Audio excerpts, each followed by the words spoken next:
Bonjour, c'est Cécile. Cette petite vidéo, parce que vraiment à chaque fois que je fais une vidéo, que j'écris quelque chose qui concerne la prise de médicaments, spécialement les médicaments psychiatriques et la dépression, l'anxiété, des choses comme ça, qu'est-ce que je peux avoir comme réaction? On me demande sans arrêt, mais comment on fait? Comment on fait?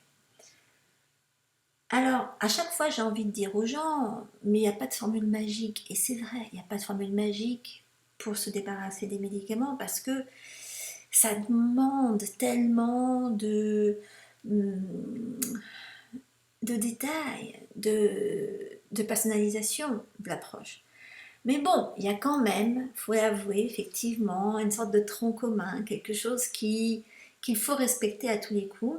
Et c'est assez similaire avec ce que j'explique par rapport aux métaux lourds, qui aussi est une forme de sevrage, de détoxification lourde, qui demande beaucoup d'efforts de la part du corps. Et quand on veut se débarrasser de produits addictifs comme les antidépresseurs par exemple, ça demande un gros effort de la part de l'organisme. Alors, c'est vrai que, bon, le mieux, c'est encore d'éviter d'en prendre, surtout que la plupart du temps, c'est pas pour la bonne raison. La plupart du temps, c'est parce que, malheureusement, il y a tel que la médecine est enseignée, on ne prend tellement pas en considération l'origine émotionnelle des maux physiques qu'il y a des gens qui viennent avec leurs problèmes et qui se retrouvent face à plusieurs médecins qui sont là et qui disent ah bah il n'y a rien, si encore vous aviez un bon lumbago ou une bonne bronchite, on saurait quoi faire. Mais là, on ne sait pas. Donc, on vous envoie chez le psychiatre, il vous donnera un antidépresseur, vous ne sentirez plus rien et tout ira bien.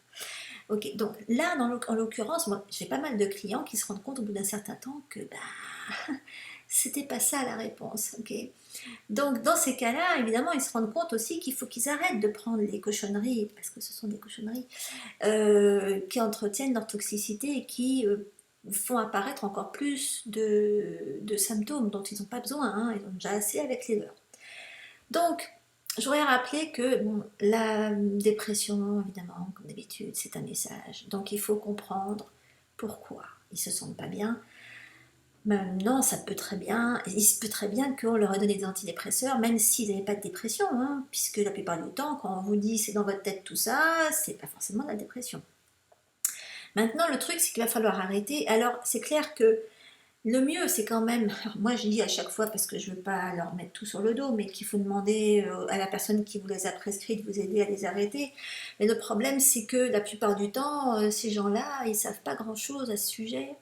Et ils ont pas grand-chose, ils peuvent pas vraiment savoir ce que vous ressentez. Et c'est très difficile. Ils vont vous dire, bon, bah, vous les réduisez, hein, vous en enlevez un petit peu toutes les semaines, hein. Seulement vous, vous allez en prendre plein les dents. Et le problème, c'est que les symptômes de sevrage sont complètement personnels. Il y en a qui vont avoir besoin de très très peu pour complètement disjoncter et d'autres qui vont sans problème aller jusqu'à une demi-pilule avant de se rendre compte de la différence. Okay, donc, vous, ce qu'il faut que vous fassiez dans tous les cas, et que, bon, quoi qu'il arrive, moi, quand quelqu'un vient me voir pour ça, je leur fais faire, c'est de toute façon travailler sur leur équilibre général. Bon, c'est clair qu'il y a une grosse part de détox là-dedans, mais il faut impérativement agir sur l'équilibrage énergétique des émonctoires, donc de ce qui va devoir travailler le plus pour éliminer ces médicaments.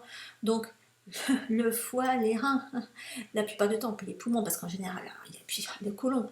Quand on a pris des médicaments comme ça, en général, on a le côlon en bouillie, je veux dire, on n'a plus de transit. Ok, on a en général une magnifique constipation chronique. Et ça entretient la toxicité. C'est très difficile d'aller éliminer une toxine, un médicament quelconque, quand on garde la plupart dans sa muqueuse, hein. Donc c'est pas évident. Alors il faut vraiment agir sur votre équilibre en général et donc il faut aller vraiment, je crois, identifier ce qui au niveau énergétique va le moins bien chez vous. Pour moi, le plus simple et ce que j'utilise avec mes clients, c'est que je me sers de ce que j'ai expliqué, enfin je me le suis écrit pour moi, l'essentiel de l'équilibre.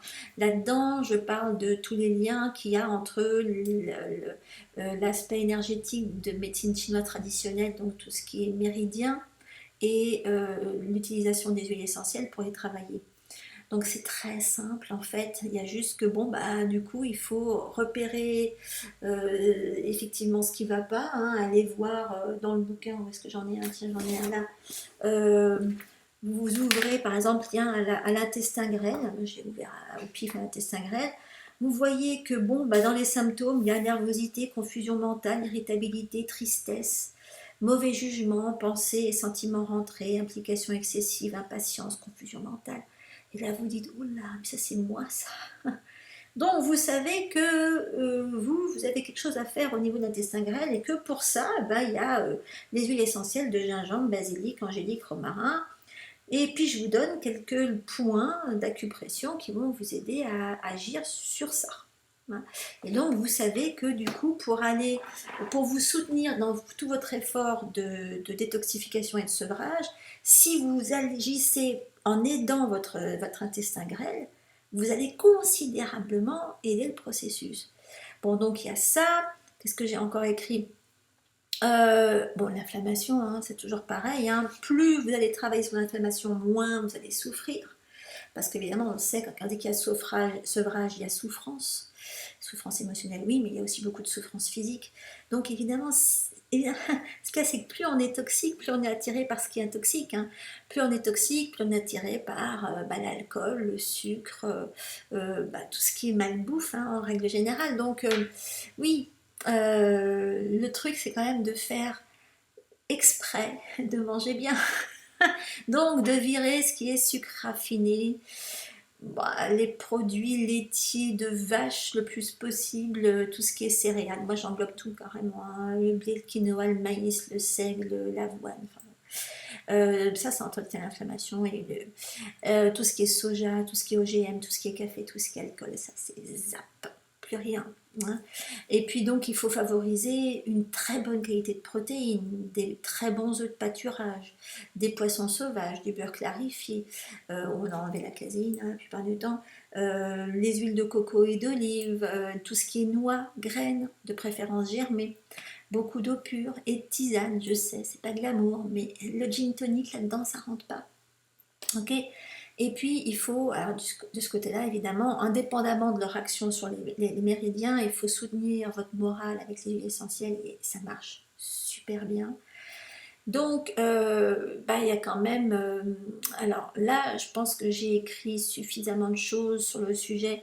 J'ai un bouquin qui s'appelle L'équilibre des émotions douloureuses dans lequel, alors vraiment je vous mets la tartine de chez Tartine sur les huiles essentielles à utiliser dans ces cas-là, et surtout les compléments alimentaires qui vont agir aussi sur votre mal-être général. Donc ça, c'est vraiment un très bon... c'est un tout petit bouquin, hein, il est à la FNAC, normalement, à la FNAC, dans les librairies. Bon. Vous pouvez trouver ça facilement. De préférence, il ne faut pas rester tout seul dans son coin. Bon, ça, on fait ce qu'on peut, mais plus vous allez rester dans votre coin, plus ça va être difficile. Il faut bouger, il faut respirer, évidemment. Il faut créer des synergies utiles. Alors pour ça, je trouve qu'il y a une forme de mindfulness qui est absolument géniale, c'est la régulation émotionnelle. Je pense à ça quand votre cœur s'emballe, quand vous avez des sueurs, quand vous subissez quelque chose de compliqué et que ça se ressent directement sur votre corps. Il suffit que vous fermiez les yeux. Ben, je vous mettrai un lien. J'ai un copain qui enseigne ça et je vous mettrai un lien sous cette vidéo pour que vous alliez voir avec vous.